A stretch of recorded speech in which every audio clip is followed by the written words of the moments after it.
Hello and welcome back to my channel, and today it's gonna be roast the Ubisoft day, because after looking at some of the milsim stuff online ever since I started my streams with my buddy Mr. Death in co-op, and sometimes the French milsim guy Vasily actually joins in, I've been paying a bit more attention in regards to the realism and the way how the game can be played, you know, filling in this and that from the realistic point of view or immersive point of view, I would say. Until I stumbled upon a fact which I kinda remember I heard before, is when Breakpoint was being made, apparently they actually engaged a person, an ex-Special Forces soldier, who actually helped them or gave them pointers on how to make this game a bit more realistic, a bit more immersive in terms of things, and I watched the videos. So honestly, I must say, Ubisoft, you fucked up. You fucked up the best option you had to use actual real-life soldier feedback on how to make it, and you fucked it up. Okay, so now I'm gonna put on the video itself, right? You can watch this video, it's not long, it's 7 minutes long, and to be honest, watch the video in full length. It's not for my views, you know, my channel is not monetized, it's how it is, right? If you stumbled upon it, I'm really sorry about it, but if you want to see why I'm so pissed, watch that video, and we're gonna cover some things here. So, see you after the video.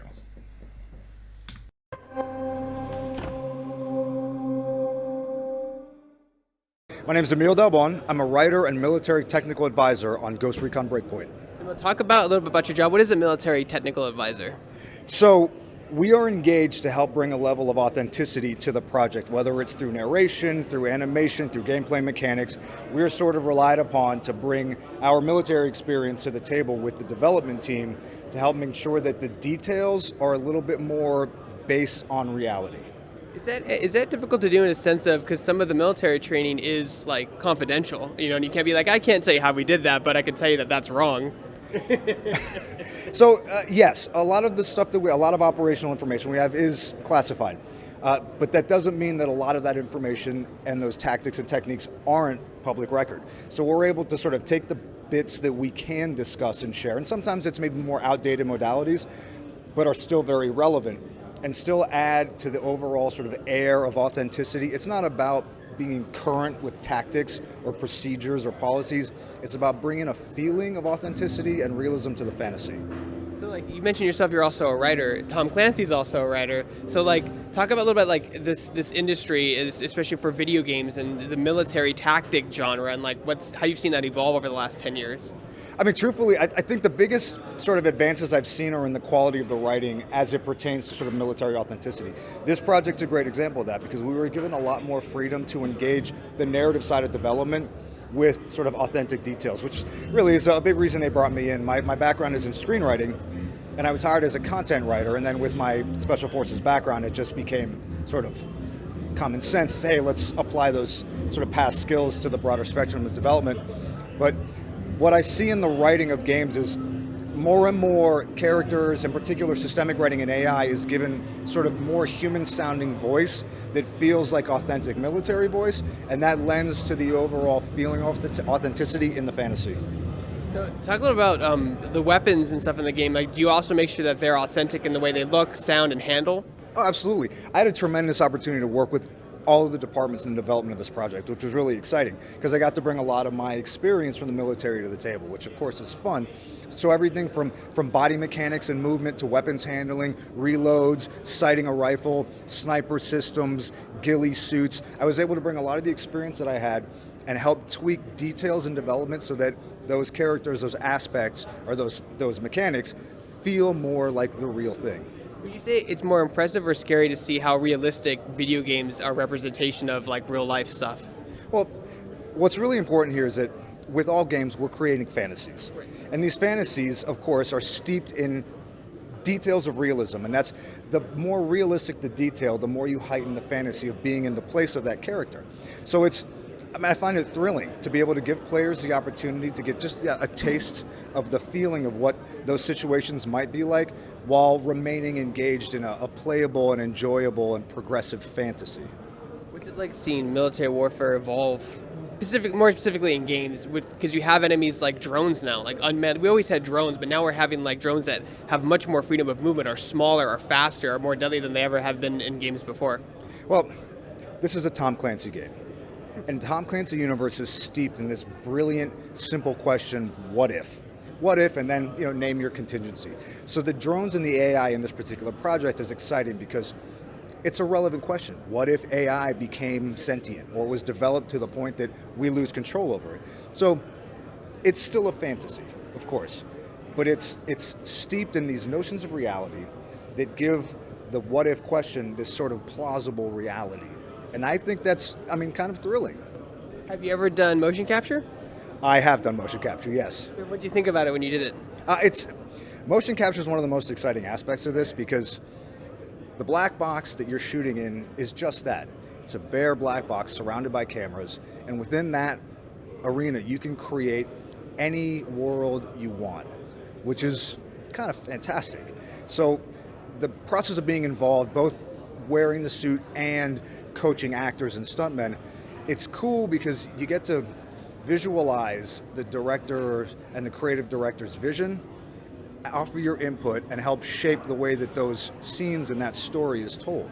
So it's, it's exciting. It was a tremendous opportunity. What do you think it's about, specifically military stories about like ghosts? Because that's like a really popular, I guess, kind of, I would call them a class, or what would you call a ghost exactly? Like a class? A tier. A tier. Yeah. So like ghosts are like really popular in games. They always have been. What makes that tier so popular? Well, the tier system, and I'll put that in air quotes, is sort of a way to denote different elements' applicability across the spectrum of conflict. So, you have tier 1 elements that are storied to be the best of the best, absolute under any circumstances, relied upon to perform and to get the mission done with minimal resources, under overwhelming odds. And that's an exciting notion, particularly for a player. Let's say for someone that doesn't have experience in that world, to get the opportunity to just get a taste of what it feels like to be among the ranks of these ultra elite soldiers. It's a thrill. Do you think games like Ghost Recon Breakpoint and Wildlands and other Tom Clancy games help encourage people to join the military? The most important thing to remember is the fantasy aspect. We're creating the fantasy. It's not about generating interest in the military, it's about providing people with an experience that's enjoyable. There are a lot of military enthusiasts. Obviously, our player base is, full of military enthusiasts. And whether or not they ever wanted to join the military, this helps give them just a taste of what that could feel like. And the biggest aspect I think people take away from this is that sense of camaraderie. We call it brotherhood. But it's even in playing these games in a co-op mode with 3 of your buddies, you get to feel a little of that. There's some tension, some excitement, a thrill of being on a squad, performing operations, conducting missions. That's the fantasy, and really, that's the point. Is it hard when you're trying to make a game that you want to be grounded in realism, but at the same time, it is a game and it has to be fun? Yeah, well, it's about striking that balance, right? It's about maintaining authentic and real details while remaining playable. You don't want to get bogged down in slow features or mechanics or boring details. The reality is conflict can sometimes be boring, and then it can be chaotic. The beauty of these games is that it gives you the fantasy while remaining progressively sort of moving and enjoyable.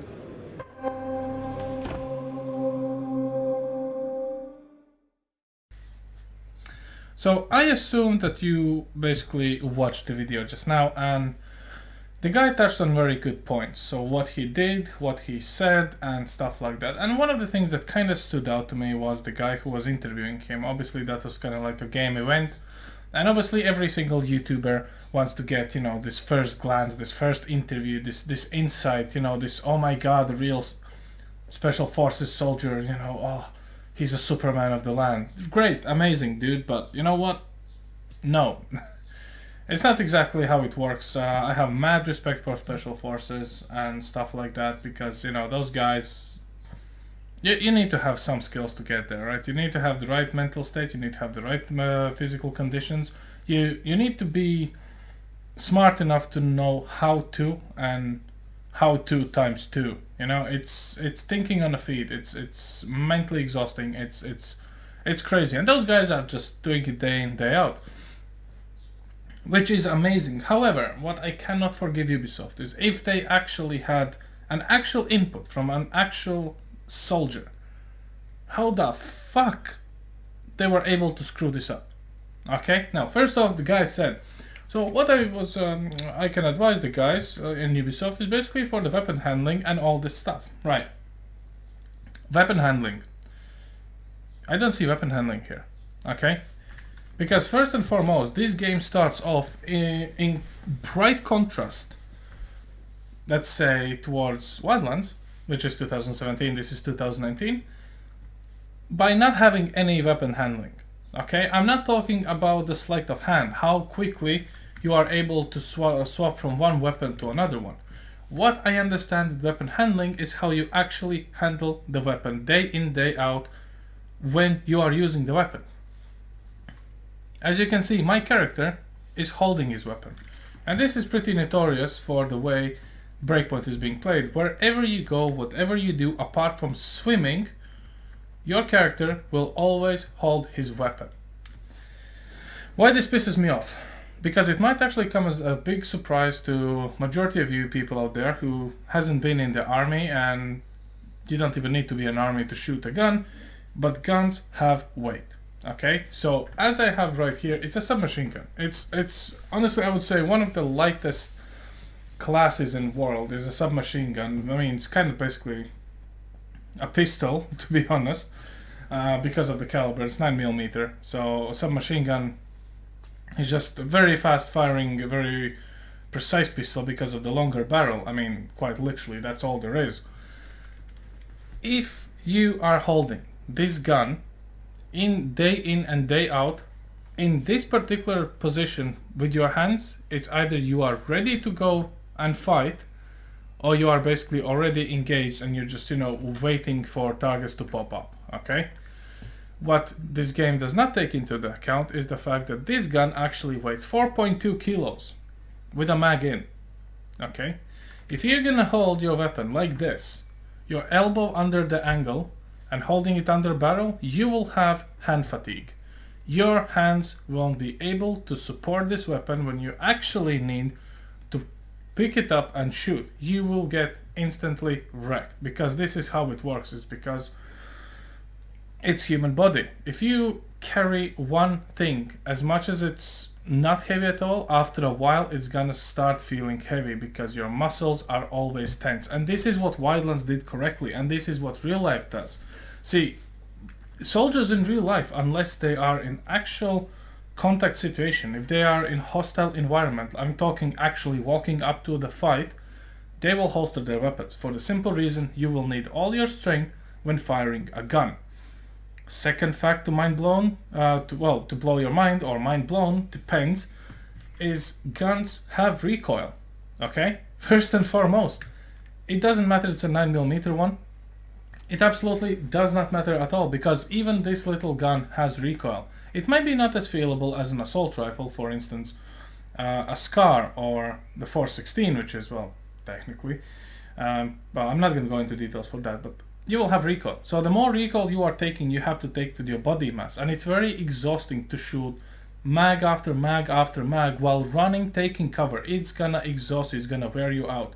That's why military basically builds up your stamina first, and then they start teaching you the goodies. That's why you get the fucking morning runs. That's why you have the physical drills. That's why you have all the stuff in the army and in most of the boot camps and whatnot, because they need to build up your stamina, your endurance to handle a gun long term. It's not like you just gonna, you know, have your gun and walk weapons ready all the time. No, usually you will have your gun holstered, and once you are clear, or your squad lead tells you, hey, shit's about to get down, you're basically gonna prepare for battle. Then you're gonna unholster it. This game does not support any shoulder straps, no waist straps, nothing for it. You're constantly holding your gun, which is stupid as hell. In terms of how it looks, yeah, it looks cool. Now this is pretty tactical way of holding the gun. It's actually a CQC technique. If you need to shoot a pistol in very, how to say it properly actually, in very narrow environments. So if it's a lot of corridors, stuff like that, where you can't extend your arms fully out, this is the most tactical way of doing it. It's actually made by Russian Spetsnaz. They use this technique a lot. So yeah, I mean, it kind of looks cool, but it's still not realistic, because you would not be running around with your gun at all times 24/7. Also, what the fuck is going on with that guy's wrist? That's gonna get sore real quick. Second thing about the weapons handling, it says, oh, so this feels a bit more realistic. Really? Okay. How is this about the realism? If you're gonna drop down with your MP5, or to be honest, almost any other weapon, apart from very, very specifically select few who has much greater dust, mud and, well, all other element ingress resistance, it's gonna jam up. This topic is not touched at all. You don't have weapon wear and tear. You can be in a mud, you can swim in the ocean, which is salty as hell in this game. Obviously, because it's an ocean, it's actually Pacific Ocean. I do believe it actually says it on the tin. If you go up, you actually can see Pacific Ocean. Your weapon will jam. There's no such thing as weapons having an issues at all. The same goes for carbon buildup when you shoot, and this is when the bullets go boom inside your barrel, because this is essentially how bullets work. You hit the primer, it explodes, well, basically ignites your shooting powder, and, well, I mean, lead bullet comes out of the brass, okay? I mean, I don't know how much more simpler can I explain this stuff. You can shoot this gun specifically with a silencer, mag after mag after mag, and nothing at all will change in the weapon's dynamics or how it shoots or how you're gonna handle it. So there's no stamina. We have stamina for running. Yay!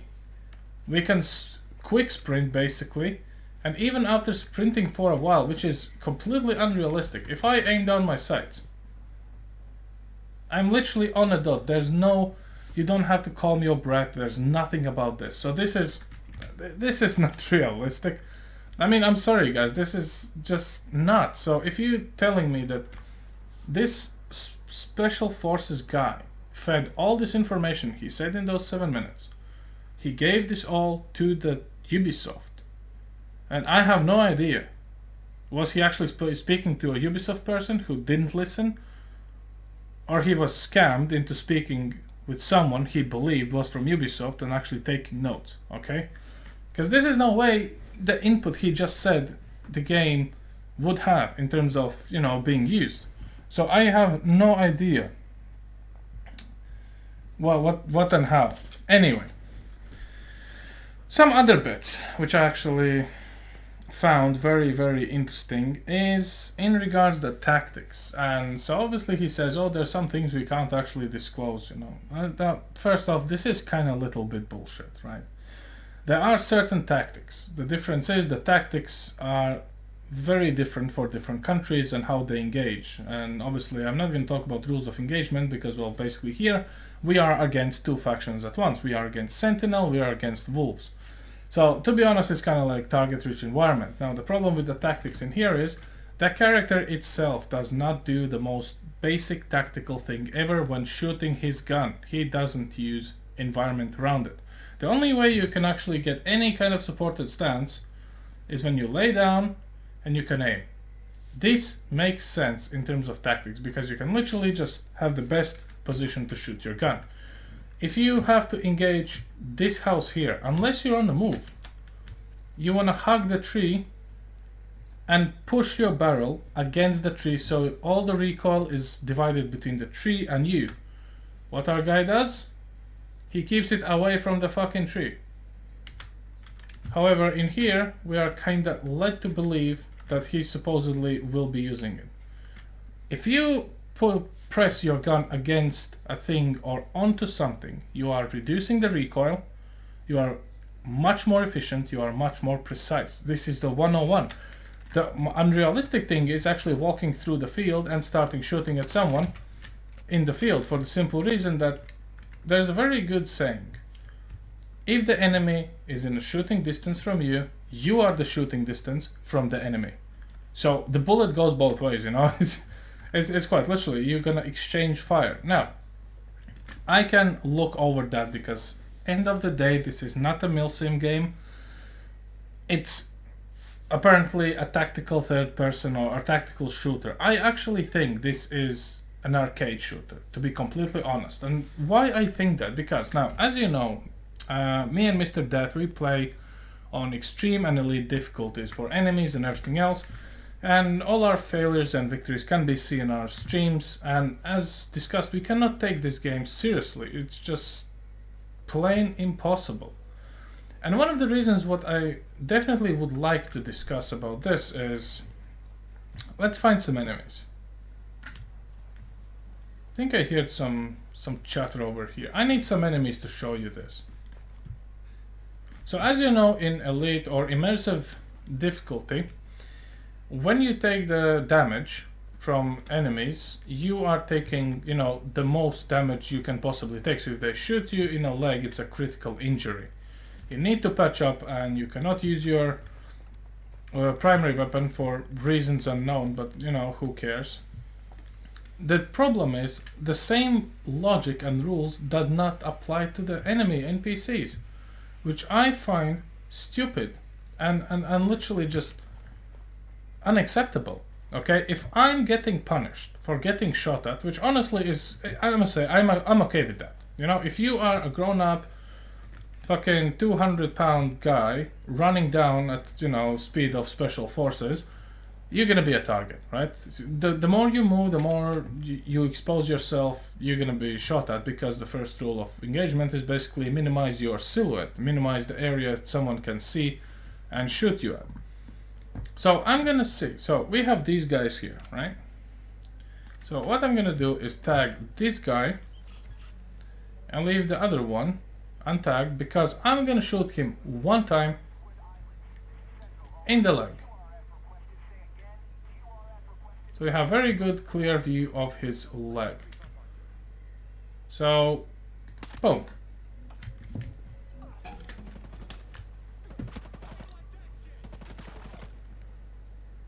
There's no mobility impairment. Literally. He's good as new. He does not take the damage the same way I do. His one shot took a very good chunk off from my health.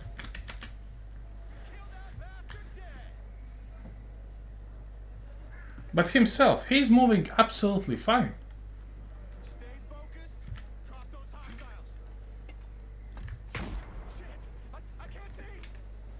Okay, this is the second thing, right? When it comes to... Wow. When it comes to flashbangs in daylight, okay? I must say flashbangs in daylight is about 95% inefficient. Because what flashbangs do, they are most efficient actually in kind of like, I would say, not really sunlight. It turns a bit darker, because yes, there is a very flashy explosion, but it's not exactly what disorients the people. The way the flashbangs, if you actually look at them, and this is very interesting flashbang. So the way these flashbangs work is these holes allow the gases to escape in the way they create a shockwave, a very high-pitched noise from this very concentrated packed powder inside them that actually will ring in your ears. It's gonna disorientate you. So flash is one thing. Disorientation in your ears because of the shockwave is much more painful, first of all, and it's much more effective than that flash, because if that was the flash case, you would literally see guns having DSLR cameras on them and just like flashing away. Flash is it's effective in darkness. Right now it's like dusk or dawn, you know, one of those two kind of like very gray areas where you need to be just right for flashbang to be also effective when it's kind of like that. But one of the most annoying things when it comes to this is the NPCs themselves and how they react when they are actually engaged or under fire, because these are supposed to be military personnel. So I'm gonna shoot this guy. I'm gonna hide. And let's see what they do, because honestly what they need to do is instantly go for a combat spread, take the high ground, and someone is covering and someone is basically observing where the shot came from, because they don't know. Look at this. They're just running straight for me. So the third guy just saw 2 of his bodies got dropped. What is he gonna do? Because in all sense, all common sense, he needs to get the fuck away from here. 2 of the bodies got down by unknown shooter.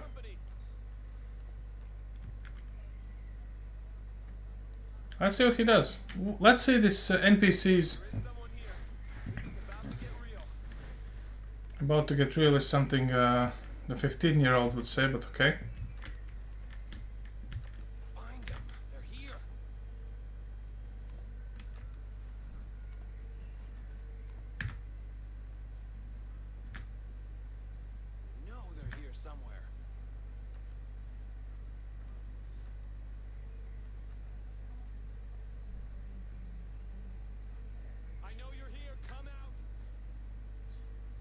So you're asking for a guy who just killed 2 of your buddies to come out. Also, my character is trying to hug the tree as a cover.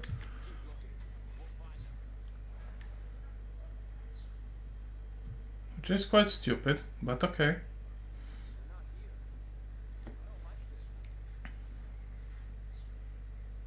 Look at this bullshit. Just look at this guy. He is completely unsuspicious. He just went for it. We are on elite difficulty, okay? Mind you. So what he's gonna do is walk back. I mean, this makes 0 sense, guys. This is the tactical shooter. Let's stay sharp. No smoking and joking. Who you are talking to, bro? Your 2 colleagues are dead. No enemy over here, and I'm still on the lookout. You're not on a lookout, man. You are on your fucking way wherever you're going.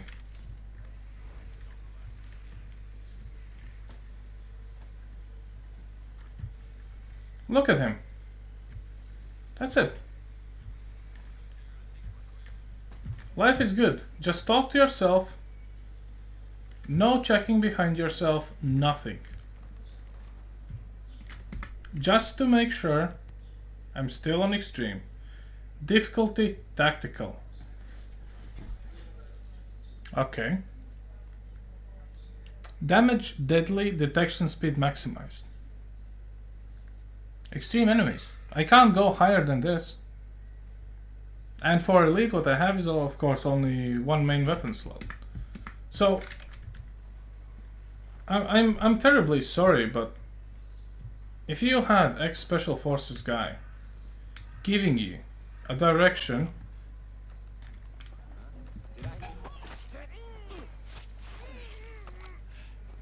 this never gets old, to be honest.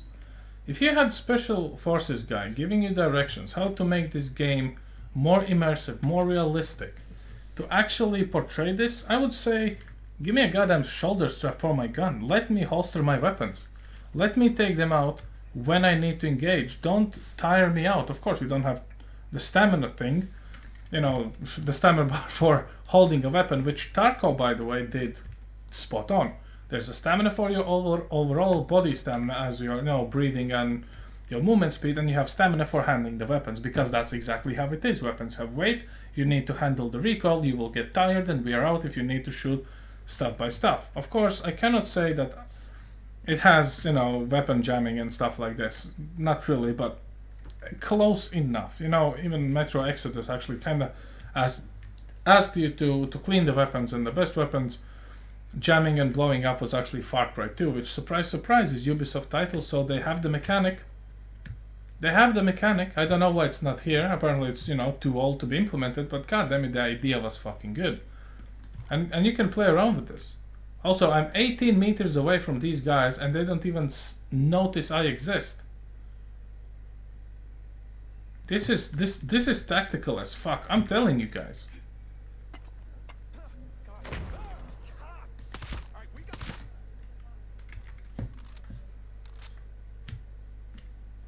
I don't know. I'm looking how people are playing this game as a milsim, and I must say this game has zero milsim content in it. So if you want to play this game as a milsim, you need to close your eyes on so many issues. You might as well just play a different game. Because everything else that you want to include in your movement, in your tactics, everything else, you need to make it up. You need to keep it going every second you're playing as a milsim. And honestly, there's so many fake milsim channels out there. I did the research. Oh my fucking goodness. Bases clearly cleared out a couple times before. They are filming it on the easiest difficulty with, HUD off, and they think, oh, we're gonna be tactical as fuck, right? And then they go and they fuck up, and you can see where the frame's been cut, and they add in from one of the 10 times they were going the same route, the third time they got killed, and then they patch in the 7th time they actually made it and cleaned it out. It's hilarious, right? But at the same time, when you look how they are playing the game and the conversation, you can see that most of them actually don't have the military experience or even handling a gun. And those who have military experience, their playstyle is completely different. Their approach is different. It's so satisfying to watch. At the same time, I do kind of feel like why do you love army so much? I think it's a different topic for a different day. But at the same time, I mean, this game clearly lacks all the good stuff Wildland had. I know Wildlands was not perfect, to be honest. But at the same time, and it's been mentioned on one of my, kind of like, I wouldn't call him competitor, but I would say a fellow content creator, Vasily, who is actually a French milsim enthusiast and runs his own channel, and he said about Wildlands 2 and what we should or would want to expect there. And I think Wildlands 2, if it ever happens or comes out, would be Ubisoft's one of the last chances of actually redeem the Ghost Recon franchise. Because the first Wildlands was and is still amazing game, and that's why people are returning to it.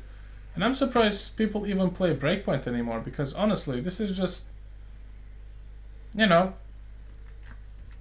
it's not what it's supposed to be, which is just pathetic in my opinion. But anyway, that's all I have for you today, and if you got any thoughts or comments, please comment down below. And we can get the ball rolling on that. So, as always, stay classy and see you guys next time.